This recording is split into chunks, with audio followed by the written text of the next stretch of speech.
You're listening to the AmWritingFantasy podcast. In today's publishing landscape, you can reach fans all over the world. Query letters are a thing of the past. You don't even need a literary agent. There is nothing standing in the way of making a living from writing. Join two best-selling authors who have self-published more than 20 books between them. Now, on to the show with your hosts, Autumn Burt and Jasper Schmidt. Hello, I'm Autumn, and today we have a special guest with us for episode 109. With me, I have audiobook narrator and actor, Brian Grace. Hello, so everybody. Hi, Brian. How are you today? I'm doing really well. How are you? Good. I'm so excited to have you join me for so many reasons. One, because I know there's so many authors out there who want to produce audiobooks and they're not quite sure. You know, there's the steps you can go online and read the blog post, but you're an actual audiobook narrator. So I thought it'd be really fun to get the perspective of what you need, what you want to see an author bring to you. But also because you're my audiobook narrator, and I just thought it would be fantastic to talk to you and record a podcast. I'm looking forward to it. It sounds like a lot of fun. Yeah, so you've been working with me on my post-apocalyptic series, Friends of My Enemy, and we just determined for almost 4 years now, because it's a long series. And so I just thought this is great. I know you through what we've done together, but if you would like to introduce yourself, because I know, especially since we've met, there's so much more you've been doing. Well, sure. I've actually started, I guess you could say, officially acting in 2015 when I started on Such a Voice. I went online and found the website that kind of taught you how to be a voice actor. And I went through that. It was about an 8-month course, and that introduced me to the world of narration and animation, which I didn't think was possible for me when I was growing up, because I just figured it was something just for the famous folks.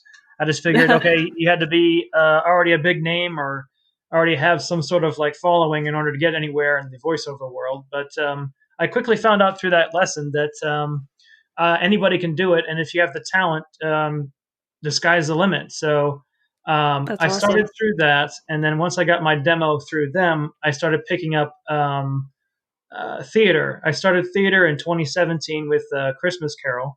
And my first ever role was Bob Cratchit. I thought that was pretty darn cool. So That's a good first role. Yeah, I mean, to be like the second billing actor in the stage play, so that was a lot of fun. And then I started doing acting in 2018 throughout many different plays and shows. Then I started into film acting. Once I came back in 2018 for Christmas Carol for the second time, one of the actors told me about Norman, Oklahoma, and how they had the Actor Factory up there. So I decided to start checking them out. I went over there, started taking classes from them, and then I got myself an agent here in Tulsa. Met her through my church, and she was just beginning her actor. She was beginning her studio. Okay. So I got involved with her, got to be one of her first actors, and then I started doing film and TV stuff. I've been in several different smaller roles, nothing huge to date, but things are still working and things are still moving around. And I'm constantly taking classes and learning all the time. So as far as my acting career goes, I'm doing the best I can and getting out there, getting my name out there, marketing as much as I can, and always continuing to learn. That's awesome. Well, I mean, I know I'm totally biased, but I've worked with over 9 audiobook narrators now, and I just think you're extremely talented. I feel so lucky to have you. So I know you're going to go far. I'm not that worried about it, but you just have to finish up this last book first before you run away. Yeah, I really appreciate your time. I appreciate your patience. I mean, I know it's been a hectic couple of years, but I'm going to get this book done as quickly as I possibly can. I know. Then I'll miss you, but that's okay, because I know we'll both do great things, and maybe we'll end up together again, so that's all right. It'll be totally worth it. Yeah, it's not like we're going to stop communicating once the book is done, right? I would hope not. I still want to go get a beer.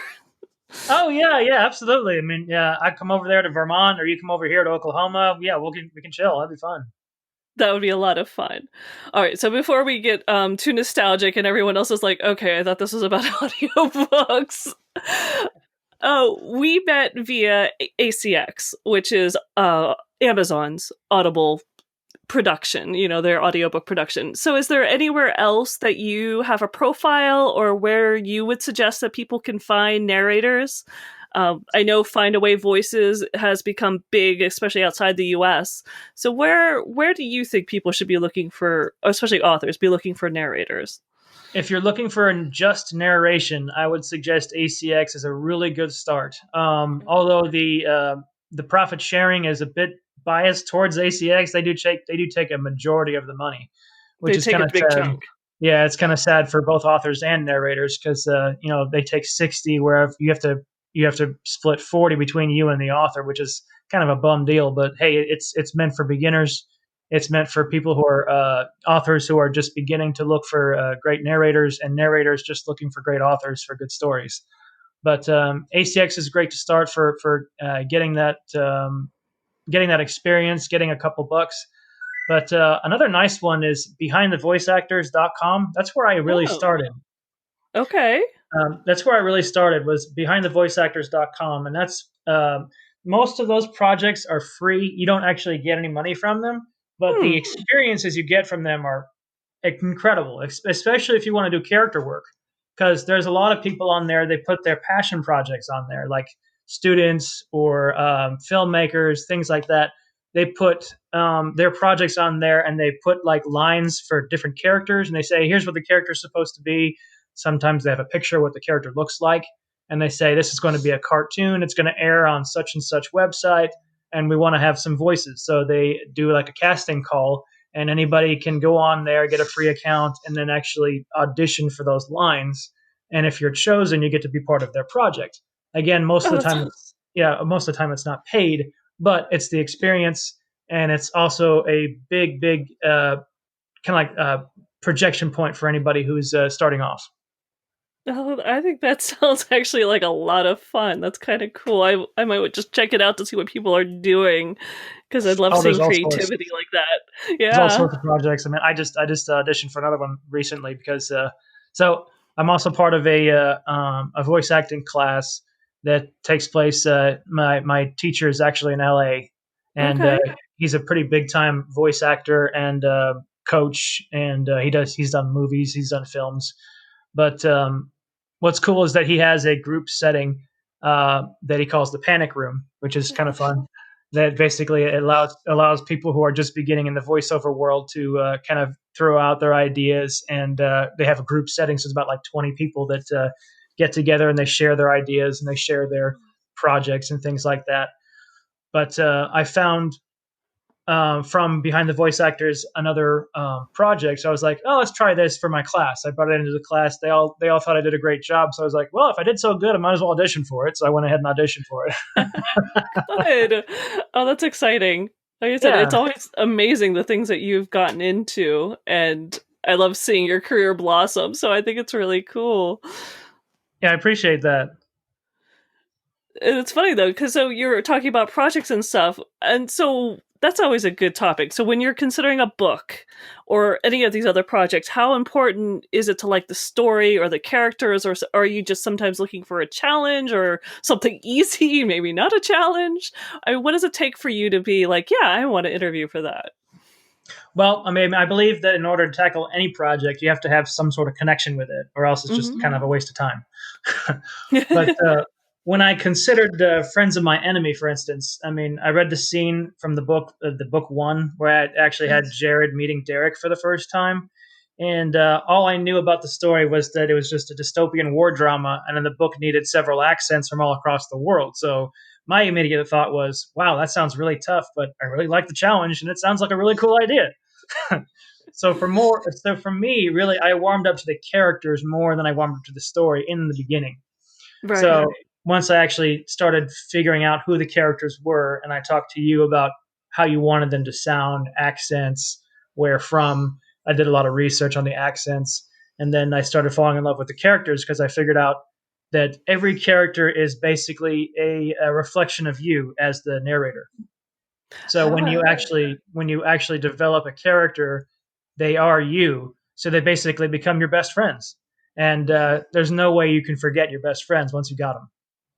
It's very much how when I'm writing, I feel the same way, because people often say, like, ask that question, well, who's your favorite character? And my pat answer is the character I'm writing in now, because it could be the villain, it's really hard sometimes when it's a teenage ditzy girl. I have a hard time with that character, but you have to do your best. Like you said, it's your best friend. You want to tell their story the best you can, and it's so awesome to hear that reflected in what you do. You are basically taking this on, and it's like, it's like you're the author, you're the narrator, and you want to give the story, whoever point of view, whatever character, the best story you can. Right, and I believe that it is your story as the author, so I have to do justice for the author.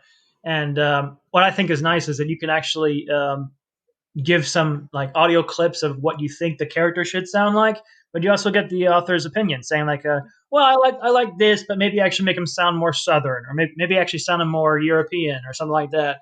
So it makes it so you get to play around with the author before you create the character.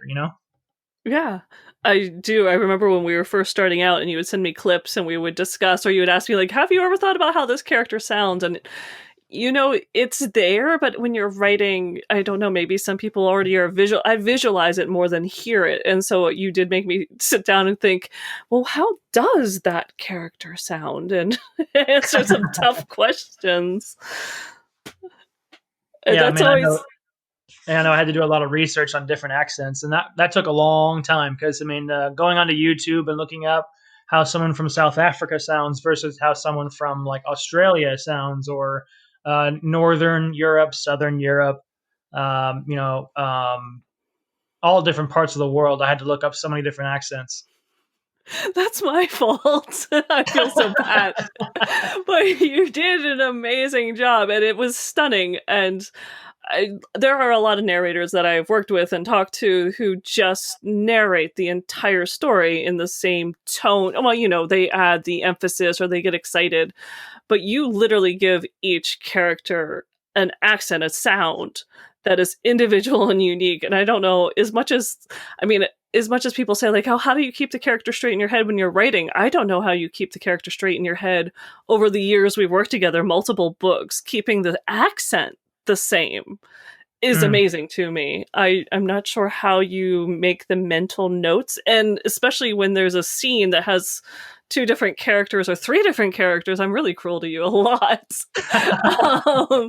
They're talking, and the one's from America, and the one's from South Africa, and the one's British, and you switch between all of them so effortlessly on this clip that you're giving to me. I mean, how do you even organize that in your head?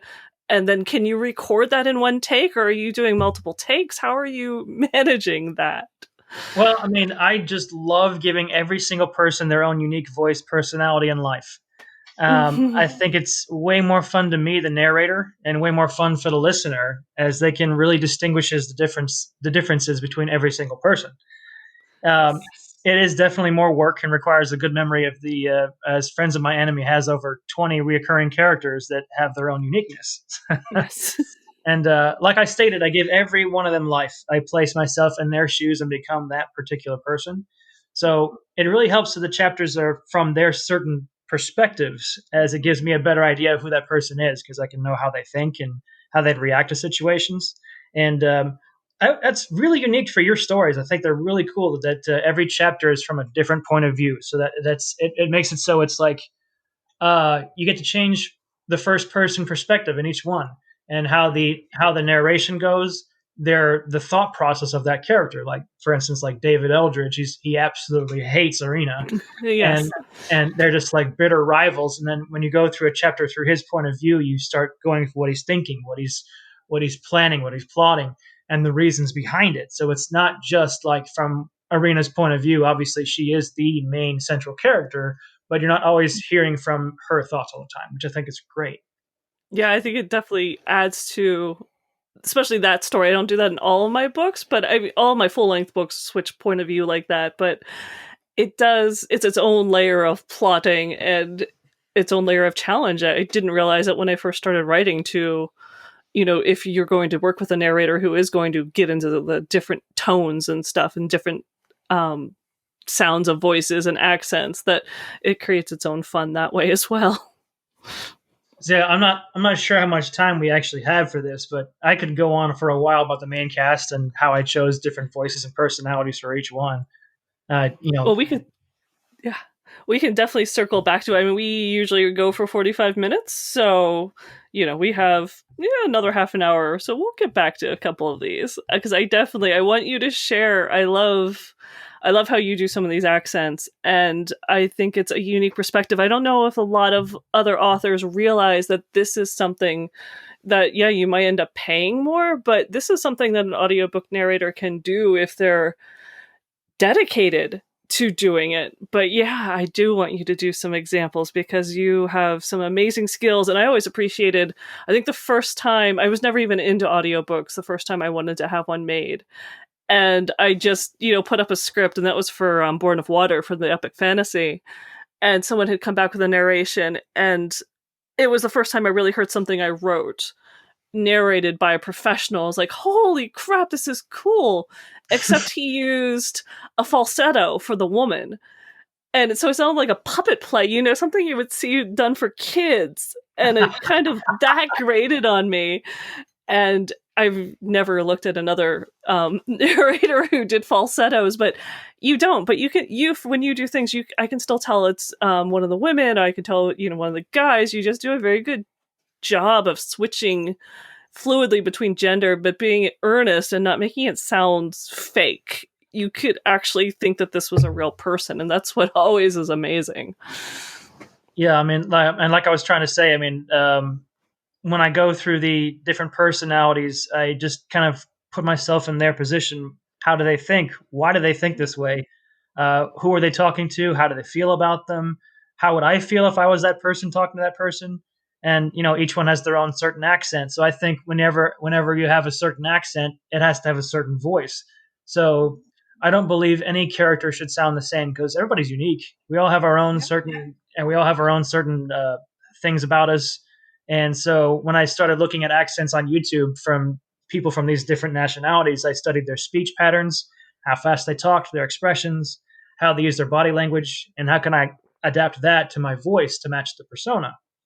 So if I find that each person has their own life, it's easier to know who is who, and I can easily conjure up that character from the vast pool of personalities that I have stuck in my head.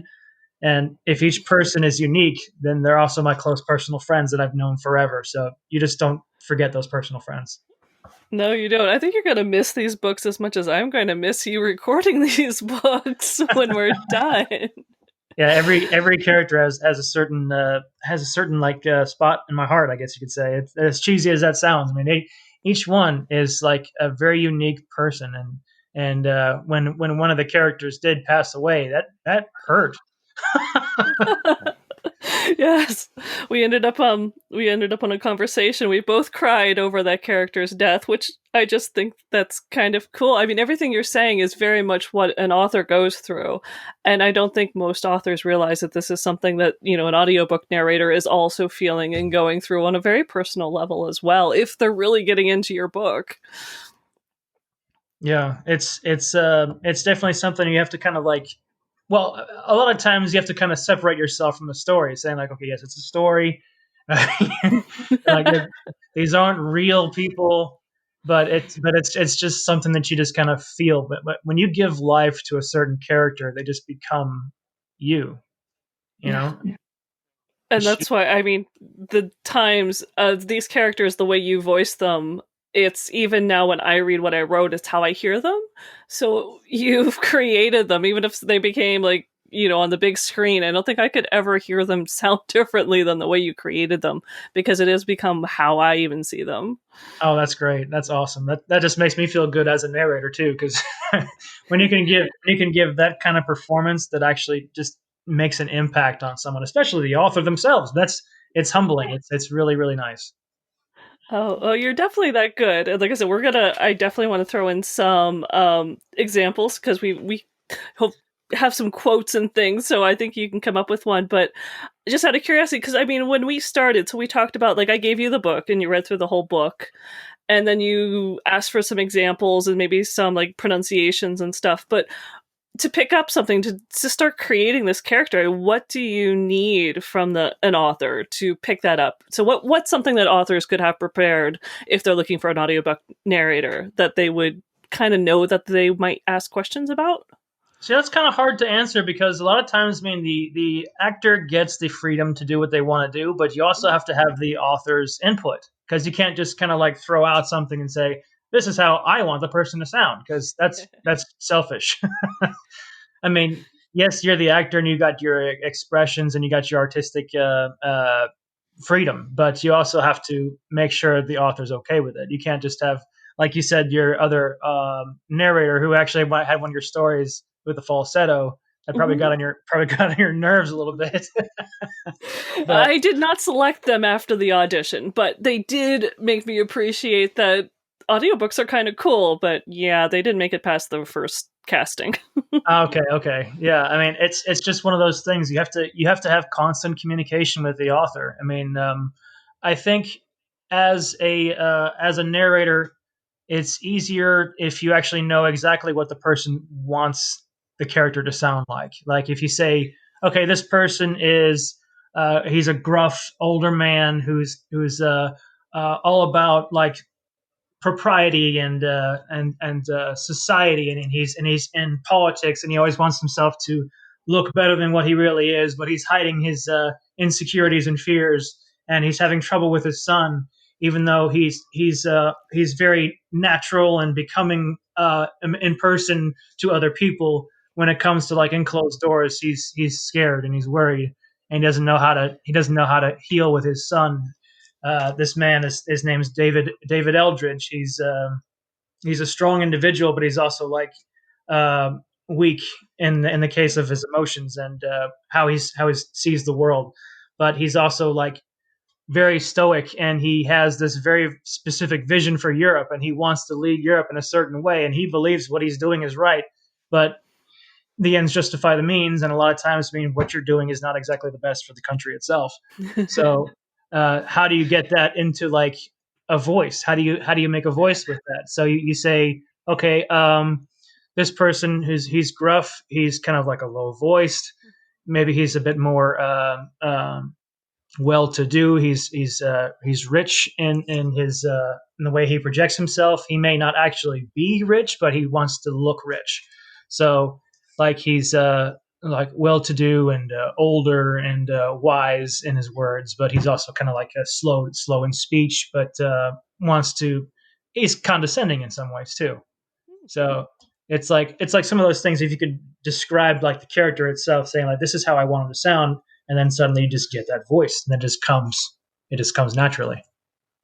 Definitely to you, but yeah, it is. It's neat to hear like the things I wrote translated into how you would take that into creating David Eldridge's voice, and it's not as simple as saying, oh, he's British and he's older and he's male. You take into all these nuances of like how he poses as himself. I mean, you really get into the acting nuances of it, and that is really, it's amazing how intense that is, and it's a totally different mindset from being an author. So it's really neat. Yeah, I mean, if you're gonna be a person, you got to be a person. Yeah, we all have different facets. We all have different things going on in our lives. But what's nice is that as an actor, you can actually pull from the experiences of your own life or experiences that you've known from other people, like friends and family, relative, things like that. And every single person has such a huge pool of experiences that they can dive into. And as an actor, you have unlimited amount of knowledge at your fingertips that you just pull from. That's just, to me, it's still amazing. But again, I haven't taken acting classes, and I've never ever tried to be an actor. So this is why I hired you to handle that aspect. I'm much happier writing, even though I've been told my voice is not horrible. But I don't know if that's a compliment or not. But I hope they didn't say it like that. It's like, wow, your voice is horrible. I'm still not going to be auditioning for anything soon. But how I think a lot of when authors are signing up to do audiobooks, they're usually told narrators get paid by finished hour, and a finished hour is usually 3 to 4 hours of work. What goes into that? I mean, is that true, or is that just something that ACX puts up there so we feel bad? And if it is true, like, is it multiple takes? I mean, what happens to something you're recording? How do you make that into the clip that you then send to me? Well, I mean, there's a lot of work, especially with audiobooks. It's a huge time commitment. That's for sure. If you're getting in to audiobooks to make money, it's not about per finished hour, because the per finished hour is the actual finished book. So if the book lasts like 8 hours to speak as it's done, you only get paid for those 8 hours. You don't get paid for the hours upon hours and days upon days and sometimes weeks or months to make the thing. Because, I mean, there is a lot of work in audiobooks. And I think most people don't really understand that. But then again, I mean, I might actually put way more work into my audiobooks than some other narrators do. But it's okay. So whenever you start, you have the whole chapter that you're going to speak through. You speak inside of your little audio containment box wherever you're going to start speaking your story, and you go through the whole chapter. I try to do it chapter by chapter, so that way I have some sanity left in my life. So I finish a full chapter. A lot of times it takes multiple takes because I'm trying to get the right inflection, the right emotion, the right. In my earlier books, I didn't have any classes, so it was just me doing it by myself. So I wouldn't be as proud of the earlier work that I would be as what I know now, because I just know more. But in the beginning, it's basically like you read the story, and then I tried to always make sure that every character had its own unique voice. A lot of times I was able to do it in one take. A lot of times that took me several takes. But it all depends on how I felt when I listened to it. So I can hear myself through my great big headphones, and with those great big headphones, you can kind of hear how your voice sounds. It kind of like echoes back to you, so you have an idea of what it's going to sound to someone who's listening to it. So when I go through it, and it's like, that didn't sound good, let me try it again.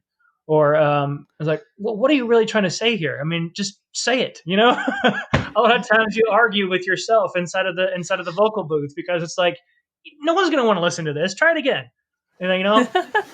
So it's like okay, and then you do a character, which is totally different from narration. Narration is all about like trying to make it sound compelling and interesting enough so people will want to listen. But then the character is completely different, because this is a person you're dealing with. This is a real living person. So you have to make sure you sound like a real person. And then you have to get those personalities, the very subtle things in their voice that tell you what they're really thinking. And it's way more fun to hear that in a character, because all you have is voice. You don't have the body to act with, which I've done that as well. But when it's just voice acting, it's so much harder, because you have to get every feeling inside of that voice, because all the audience knows is what they hear, not what they see. Right.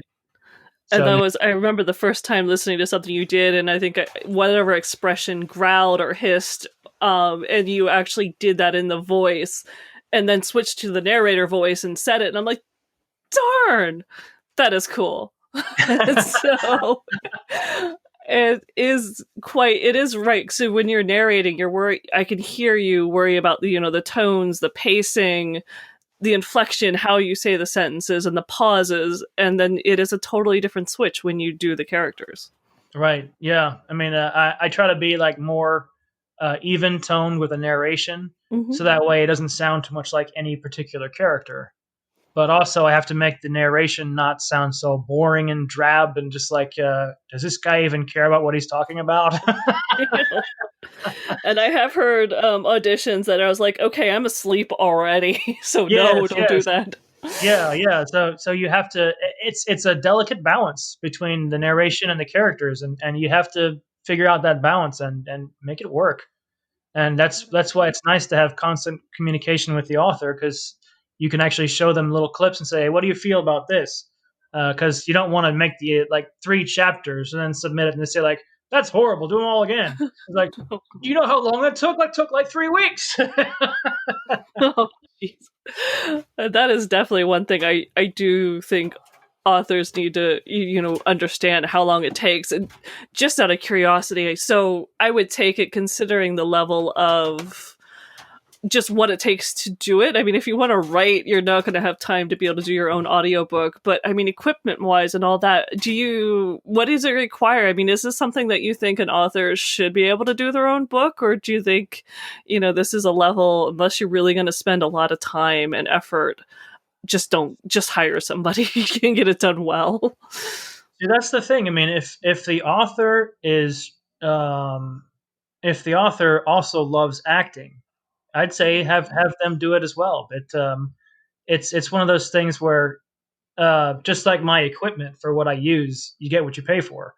So if you're going to do it yourself, make sure that you have some sort of training, that you know how to say something with different inflection, put the emotion behind the voice, live your own characters, which I think is possible. But I mean, it's difficult because I mean, if you're an author, you're pouring your heart into writing. Right. It's very rare to have someone who's an author and an actor. I mean, it's definitely possible, but I haven't seen too many of those. No, I can't imagine. A lot of the stuff, like I said, that you're describing, you would make a great author because you understand what it takes to do the character, but you're a fantastic actor, so you don't need to get into writing unless you retire and want to go there. Right. Well, I appreciate it. I always appreciate your compliments. Well, I think, yeah, unless you want to add something to, what would it take for someone to, if they wanted to get set up, just out of curiosity, just what would it take for someone minimum if they wanted to try this, just so that people have a realistic idea of what equipment it takes to be an audiobook narrator, or why maybe you should have someone else do it? Well, I mean, like I was saying, I mean, you get what you pay for, especially with your equipment. So what I have is a Focusrite Scarlett 2i2 audio interface. That's kind of basic. It's kind of like your starter kit. It's pretty much what I got when I had my my first demo was recorded for my narration and character work. They gave me a Scarlett Focusrite 2i2 audio interface, and that is just the thing that hooks up to your computer that allows the microphone to go through. It's not the microphone itself. So the Scarlett 2i2, that system is about roughly $150 to $200, and then you have the microphone itself, which is a condensed what is it, a diaphragm condensed microphone. Okay.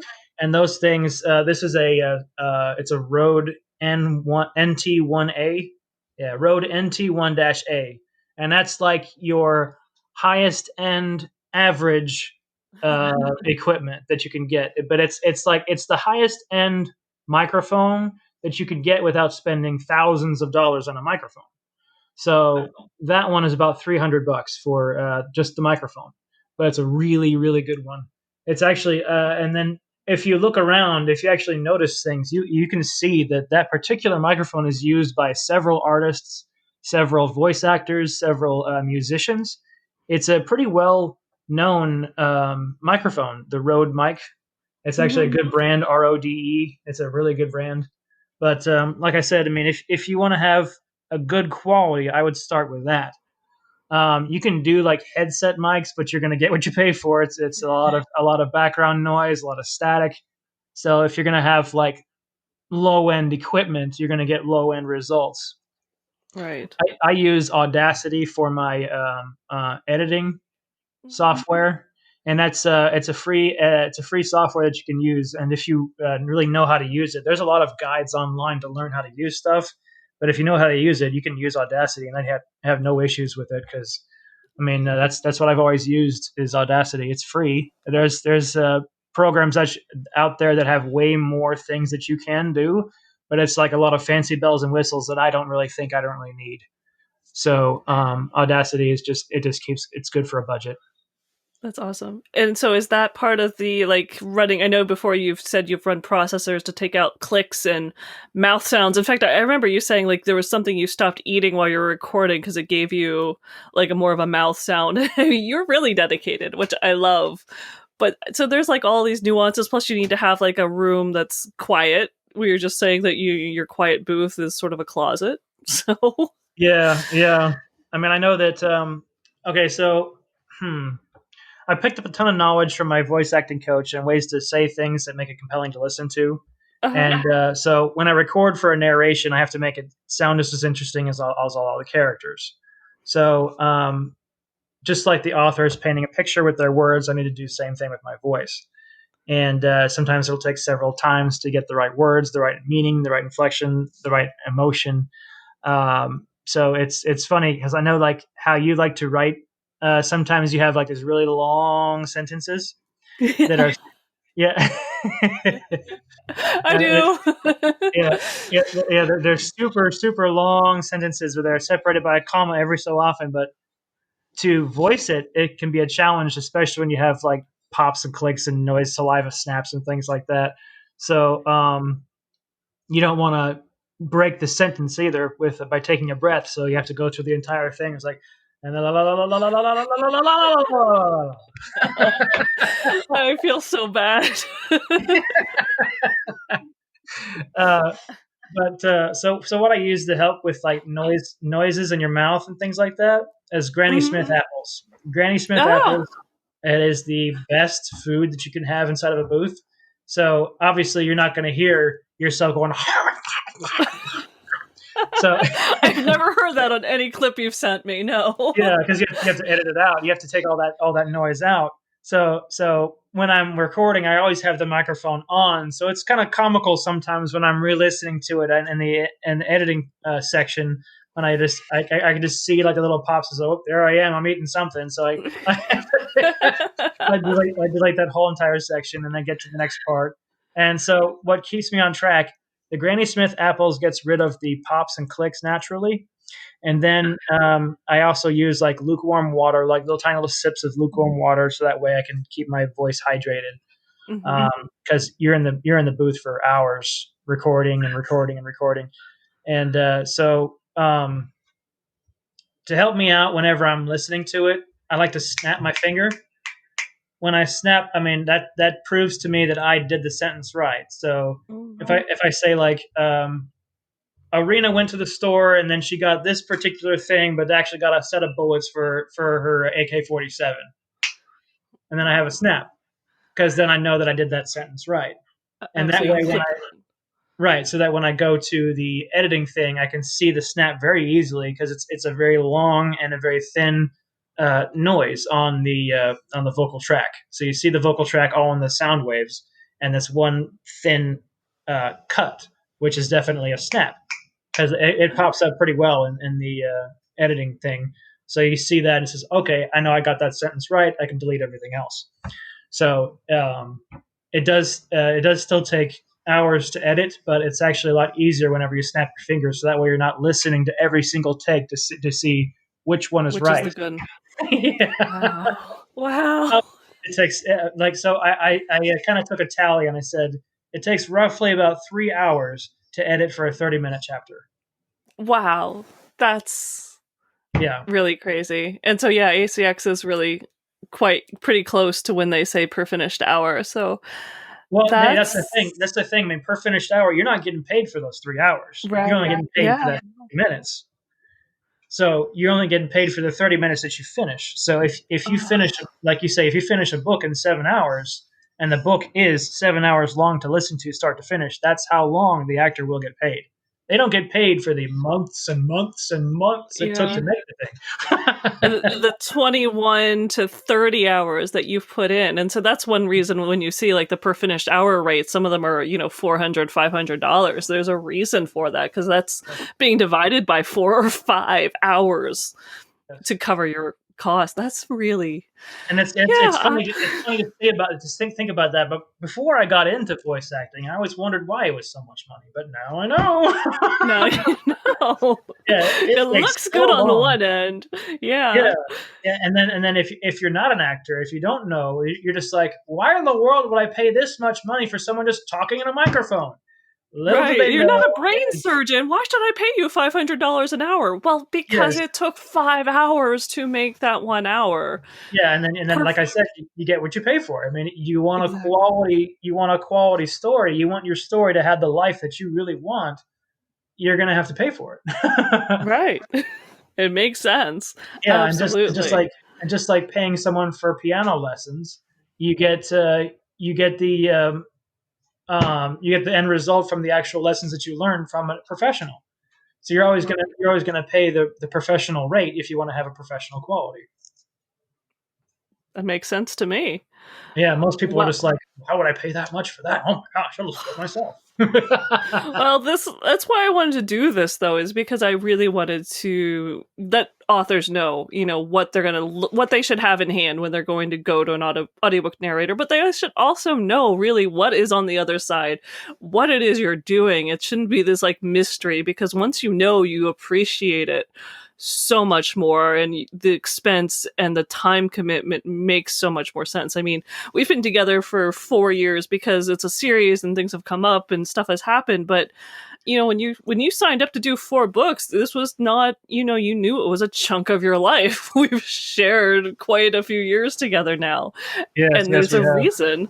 Yeah, so it's like you should have someone you can communicate with. You should have someone you can get along with. You're sharing. You're sharing.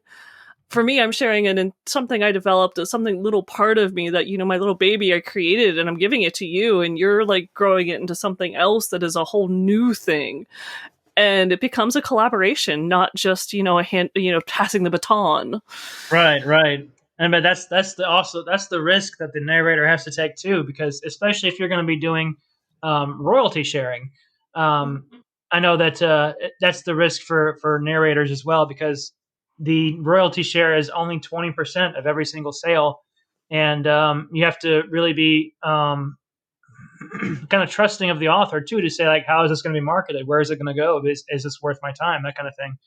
So Yes. you have to kind of see. I mean, is this something that's going to be lucrative? I mean, and if it's not, it'll be nice for a hobby. But if this is something that you want to do for your livelihood, these are things you have to think about. Absolutely. It is always the struggle. And yeah, it's something, especially once you start taking this as a business and taking this seriously, these are the questions I think everyone has got to be asking, of how is this going to work out in the end, and who's going to end up holding the money, and how is it going to work out for everyone involved, that it's worth the time. Right, right.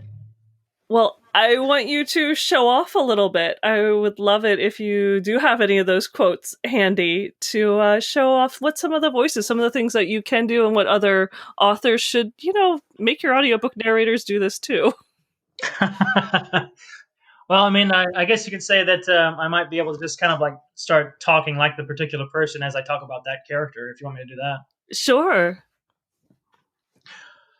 So when I go through the different things about thinking about who I'm going to be, I start going through the different nationalities and where things go. This is someone who's from South Africa, but who's obviously white.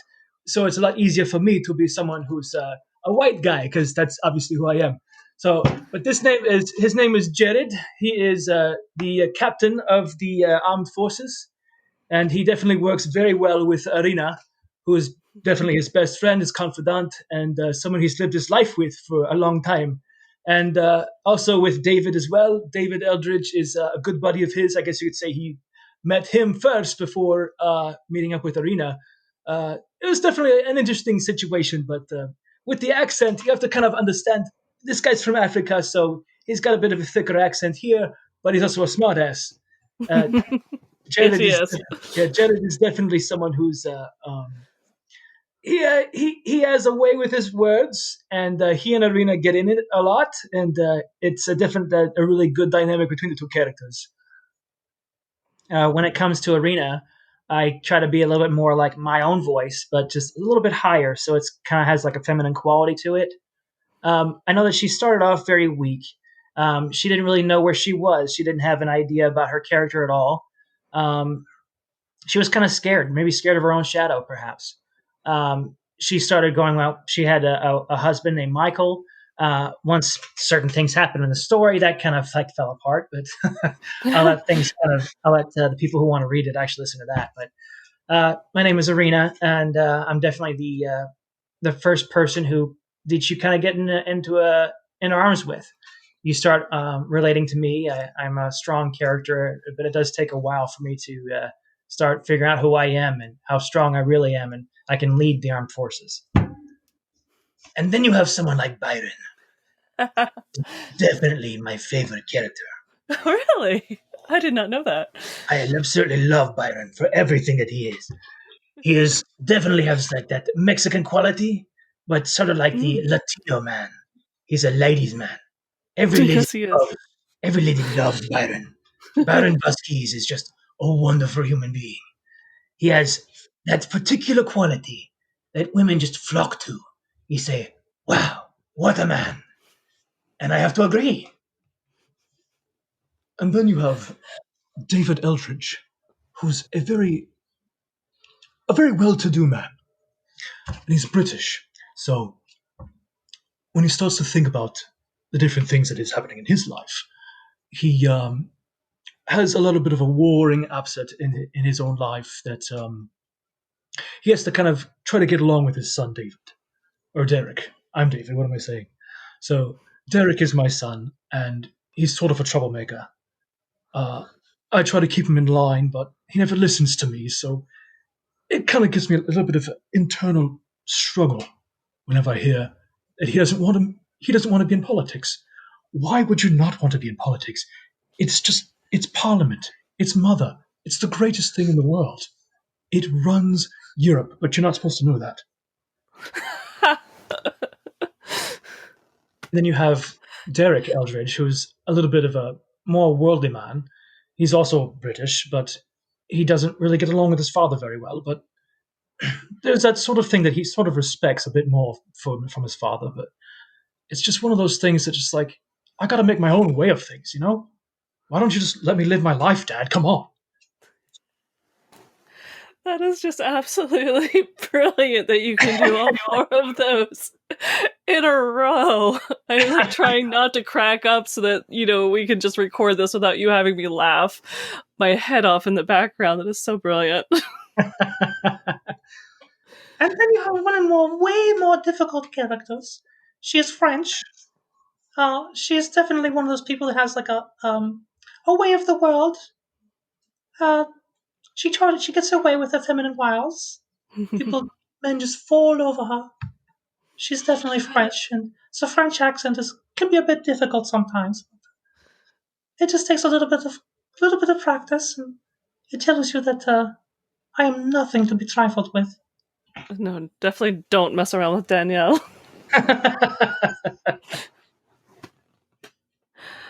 Oh, that is so brilliant. I don't know if you have any others, but I just, like I said, you bring this book to life, so it's just amazing. And this is the quality that you bring and that an audiobook narrator can bring to your characters. It is just phenomenal to hear someone professional and well done actually giving voice to a story. The characters are a lot of fun. I mean, like I said, they all have their own unique voice, their own unique flavor. And you have to give them their due justice, or else they're just not a real character. I can't agree more, and I definitely think, very least there's some clips. All of the books have clips on Amazon or an Audible, so it's at least worth going and listening to them so that you can see some of the level that you've put into these books, which is just, like I said, I whenever you tell me, like, you've uploaded a chapter, it's like, yes, I can't wait to go hear this. I make sure it's not one of those things that, you're cooking dinner. I'm like, no, everything else must stop. I am going to just sit here and enjoy this. This is awesome. So, yay. This was really fantastic. Thank you, Brian, for joining me here.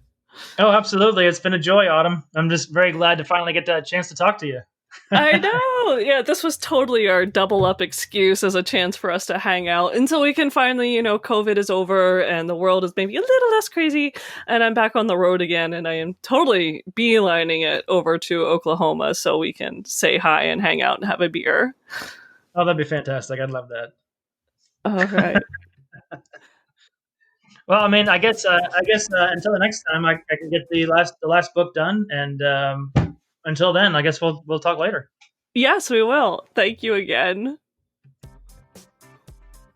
And so thanks for listening in. Jesper will be back next time, and we will be talking about some magic systems, like the worst of them. If you like what you just heard, there's a few things you can do to support the AmWritingFantasy podcast. Please tell a fellow author about the show and visit us at Apple Podcast and leave a rating and review. You can also join Autumn and Jesper on patreon.com/AmWritingFantasy. For as little as $1 a month, you'll get awesome rewards and keep the AmWritingFantasy podcast going. Stay safe out there and see you next Monday.